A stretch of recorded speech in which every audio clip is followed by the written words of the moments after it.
Welcome into the pre-match meeting. We are live from Toronto, Ontario. Have a gorgeous view of the CN Tower right across the way.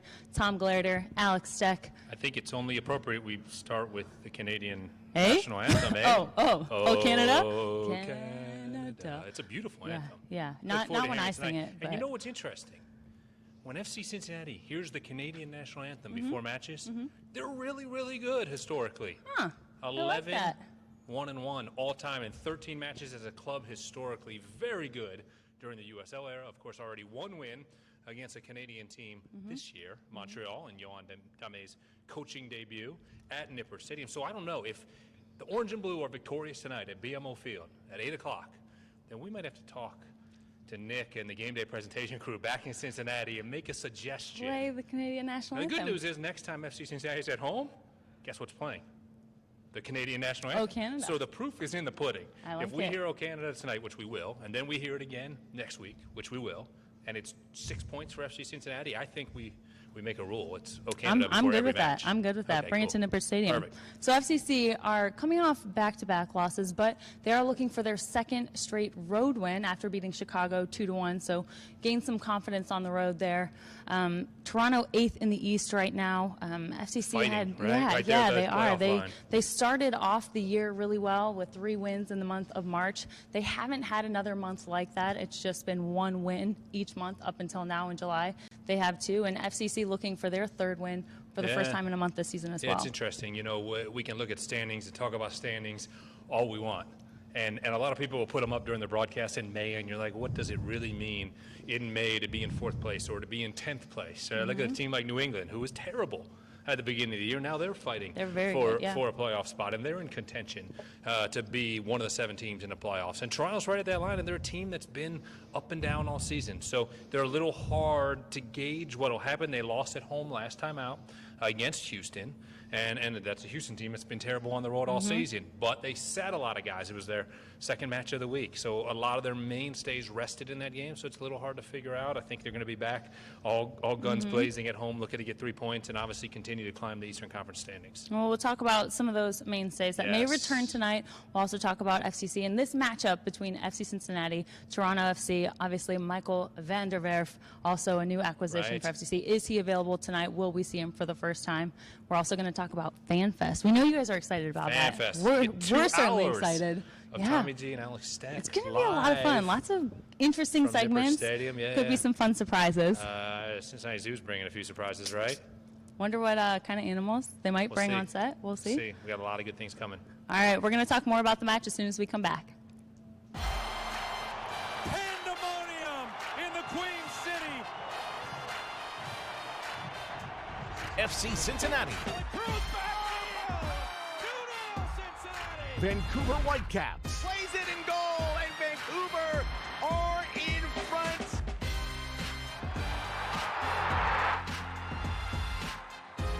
Join the Orange and Blue when they face Vancouver August 3rd. Secure tickets at fccincinnati.com.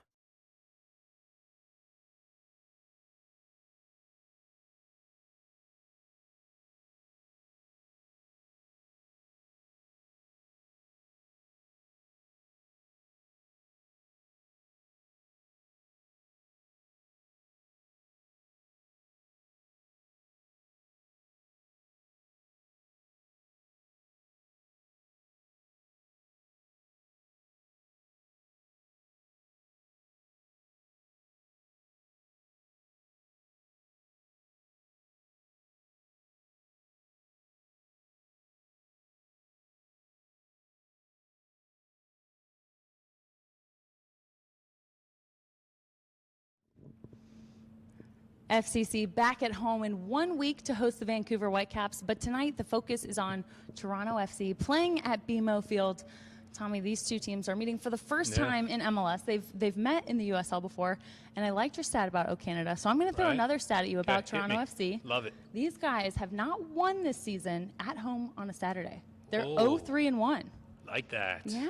Gotta love that if you're a shows supporter some promise for the Orange and Blue. Of the Orange and Blue, absolutely. And look, it's an opportunity. You talked about FC Cincinnati last time out on the road. They went to Chicago. And Chicago had been really, really good at home in 2019. Their only loss was back in March to Seattle until the orange and blue came in and got a result on the road. So that's certainly a good sign for this team as they're on now the back half of the season and pushing forward, that they remain focused, that they're able to put together that great road effort, because it's very, very difficult, and Toronto's a good team. So there'll be a very true test tonight at 8 o'clock against a very talented team, but certainly FC Cincinnati has the bodies available to come in and do some damage against this team, get a result heading home to take home Vancouver. And looking at that Toronto side, you mentioned it in the first segment about some of their mainstays not starting in that match against Houston. Josie Altidore, Michael Bradley, and you have Omar Gonzalez as well, who just joined earlier this month. So these are guys that we've seen in the U.S. men's national team for a very, very long time. Everyone is familiar with them, and they've been huge contributors for Toronto. Just like Yohan Dame had some decisions to make, playing 3 matches in 9 days last week, the same was the case for Greg Vandy, and he decided, look, I'm not going to start Michael Bradley, who's been my captain, who's played a lot of minutes this season. I'm not going to start Josie Altidore, who's 29 years old and has played a lot and was with the U.S. men's national team for that Gold Cup run to the Gold Cup finals in Chicago. I'm not going to start Omar Gonzalez. He didn't start Alejandro Pozuelo, who wasn't even available. He was injured that game. Right. I wouldn't be surprised if he is back and has been able to train this week. We'll see tonight if he's available to return. But a lot of guys weren't there. For the first time ever with Toronto, Michael Bradley came off the bench. It was the first time he participated in a game in which he did not start. So those guys had to come in, but by then it was too late. Houston had taken over the match and had kind of run away with it. Toronto got 1 back, but that was it, and fell 3-1 at home to, like I said, a Houston team that's been dreadful on the road this season. So it's a tough decision, right? Like, what are you going to do if you burn these guys out and you're chasing the playoffs? All of a sudden, you might not be chasing the playoffs come September because they may not have any legs left. So you do have to have some sort of rotation. It's the reality of the schedule, especially the way the schedule is a little more compressed.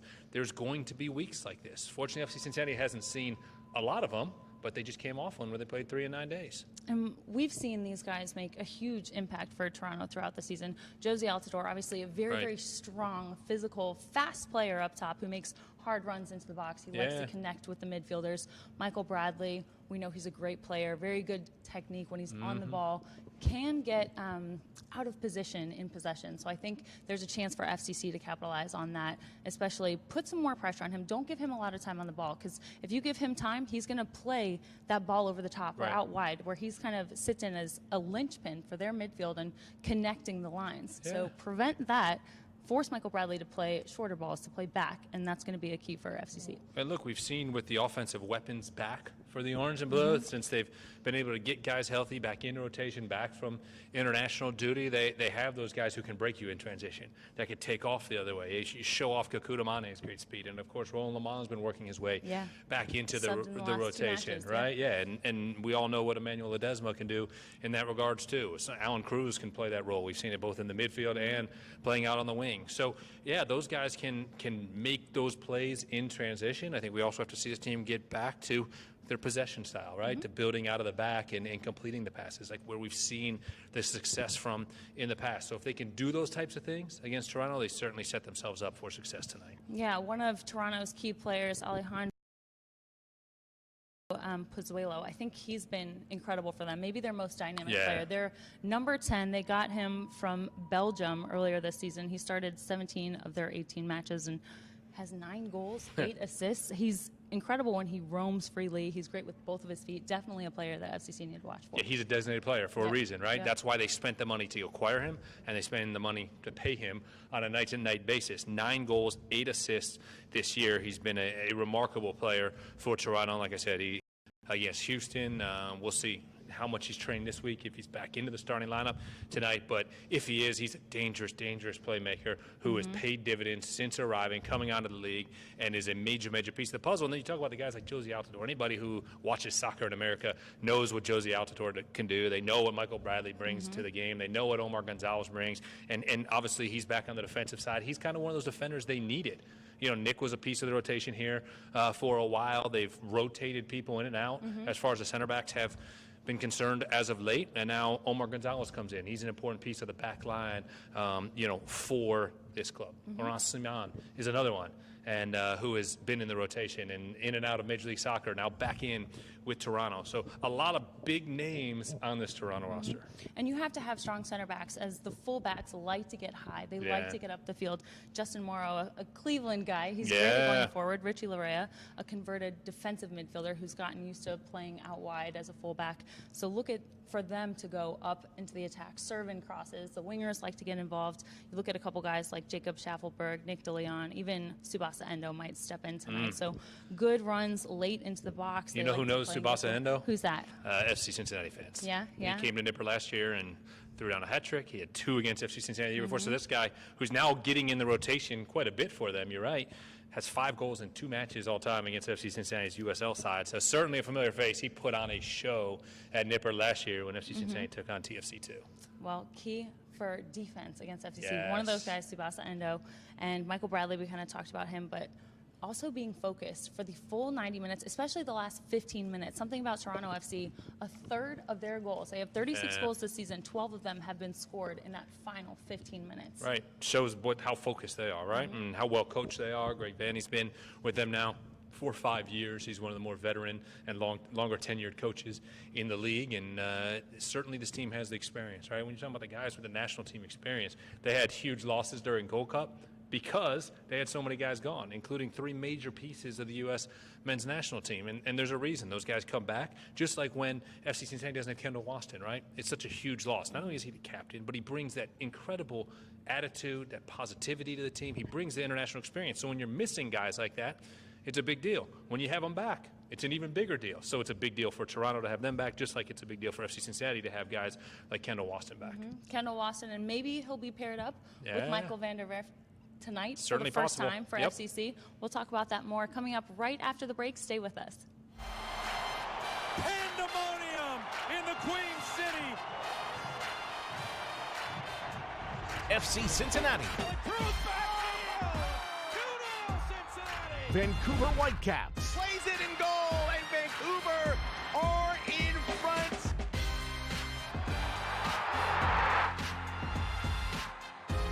Join the Orange and Blue when they face Vancouver August 3rd. Secure tickets at fccincinnati.com.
Welcome back into the pre-match meeting from Toronto. Tommy Love G, it. Alex Steck. Stones throw away from the Look at CN some Tower. Maple leaves. Are you I a mean, maple would you syrup expect fan? anything else? Yeah, love maple Yeah? syrup. I don't know. I'm not a big fan. Big fan. It's a little too sweet for me. They've had a little bit this morning. Where's the CN Tower? Right here. CN Tower, beautiful. the Rogers Center. Speaking of very cool and historic buildings, Yes. something new for FCC and a very exciting week for the Orange Blue as they just announced earlier this week the new West End Stadium renderings. What a day. It looks amazing. It was spectacular. You know what I love? And it's so funny, and we all know Jeff Birding very, very well, right? And when Jeff Birding pulls you aside, he's like, yeah, what'd you think? Well, it's great. Yeah, yeah. Right. He goes, no. What'd you think when you went to Minnesota? I'm like, oh, yeah, Allianz Field was great. Ours is going to be better. It's amazing. And it's like, it really gets you excited when you start to think about that, right? Because we've both been to LAFC and Bank, California, which is as beautiful as they come, right? And that was my second time there when we went in April. And then, about a month ago exactly, we were in Minneapolis. And we got to see that one. Yep. And that was beautiful. And Populous did that one. And everyone you talked to in the front office, did you like Allianz? Yeah. Ours is going to be better. the lights on the side, you can put whatever you want on it. It's incredible. We're going to have our faces during the pre-match meeting floating across the side, reminding people to tune in. But yeah, I mean, every step of it is cool. And that's when you see those renderings, that's what really gets you excited, really gets you jazzed up to say, you know what? Like, this is going to be incredible, not only for the club and everybody involved and everybody who supports the club, but for the entire city of Cincinnati and the tri-state area to have this gem, right, as it's been referred to, right, of the Queen City's crown is really, really exciting. And I think, you know, we've all heard about it and talked about it and looked at these renderings before they came out, and that was really the you know, kind of pinch yourself moment when they came out. You're like, this is getting real. Like, Yeah, in less than yeah. 2 years, this bad boy is going to be open, and it's Unlike going to be spectacular. any other building in the world, Right. with those features, with the LED lights, the fins, as they call them. And Right. I love Gary going up on the side. But 2021 coming in the West End, going to be extremely exciting for Cincinnati. Yeah, and a big piece, right? As this club continues to build and continues to move forward, that's a big piece of the puzzle, just like we've seen with Minnesota, right? Mm-hmm. They have now this beautiful stadium up in St. Paul, and FC Cincinnati's going to have it in 2021. Can't wait. So, Michael van der Werf. Yes. Very hard name to say. He says it we'll differently. see. Van der Werf, I think is Van the der better way to Werf. say it. He said it, obviously a Dutch accent. But, Yeah. Twist it up sounded a very little bit. differently. We're going to go with that. It's 'Kay. close enough. Found out he loves golf. Found that out Good. last week. Yeah, very All interesting. right. But he also likes winning duels. And I asked him, Well, okay, yeah. is it in the Let's air go. or is it tackles? He's a center back. He said, oh, of course, as a defender, you love to make tackles. So Yeah. I'm excited the first time we get to see him make a tackle. Yeah, no doubt, and it might be tonight against Toronto. He's been in town. He's been training all week. He was in town the week before, started training on Tuesday when the team came back after their game against New England. So he'll be a piece of the puzzle for Johan to evaluate. Is he in the 18? Is he in the starting 11? Where does he fit? Who is it partnership with? Obviously, that's so important, right? Johan has favored the partnership between Kendall Waston and Justin Hoyt at center back as of late, but I think it certainly sets up the opportunity to start to find out who else can pair up, and because obviously Justin's a versatile player on that Right. back line as well. And Michael said he's comfortable building out of the back, playing with his feet, just like this system that FCC is trying to implement under Johan DeMay and Gerard Nijkamp. The system that they're implementing, he fits into that. He's also a leader. I think vocally we'll see that from him. He was the captain at Vitesse, and he showed throughout training Right. that he's not afraid to speak up. Well, and that's important, right? You don't want to step in and be timid. You say, who is this guy, right? Like, and the more captains you can have, the better.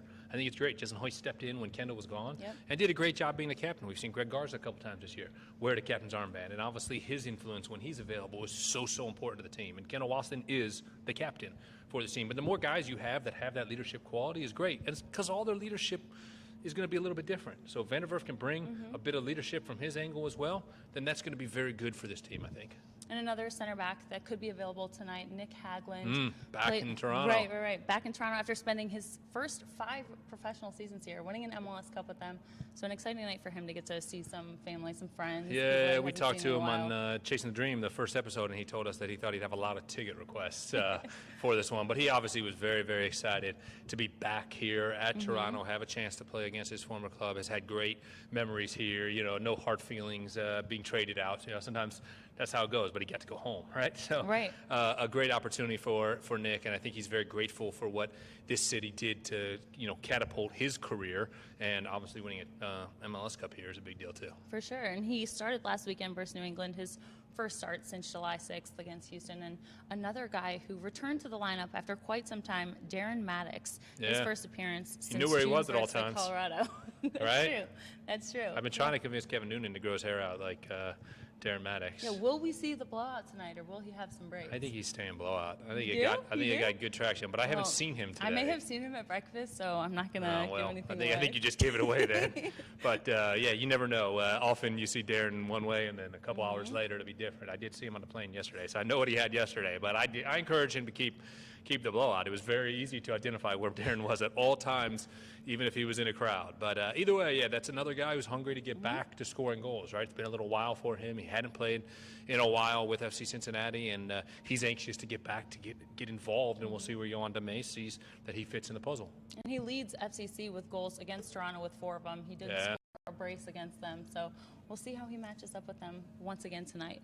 Now, something we want to share our excitement with you guys about is Fan Fest. Yes, This is August coming 4th. up, yes, on Sunday, 6 to 8 p.m. It is free for everyone. You want to Next register Sunday, not online. tomorrow. Just Yes, to be clear. sorry, to be clear, Don't yes, come yes, tomorrow. yes. I'm really excited, as you Okay, can tell. yes.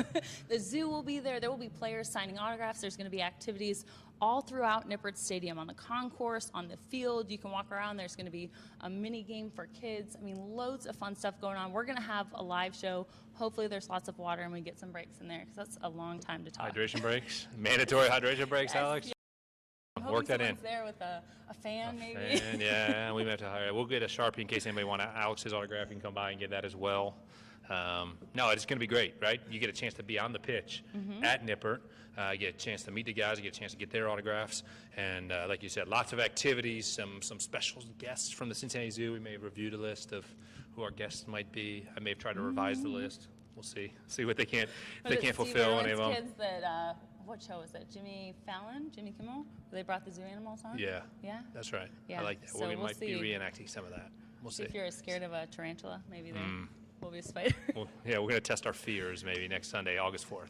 So FanFest, yes, Sunday, August 4th, match against Vancouver at home the night before that, and tonight we're focusing on Toronto FC. Kickoff is set for 8 o'clock, so FCC getting a result. Johan spoke this week about focusing more on the verticality, playing that way, because throughout the last couple matches, they've done well playing the ball laterally, but too much of it. There needs to be more movement, more runs in behind, and that's actually an area where Toronto has struggled lately, is allowing people to get in behind.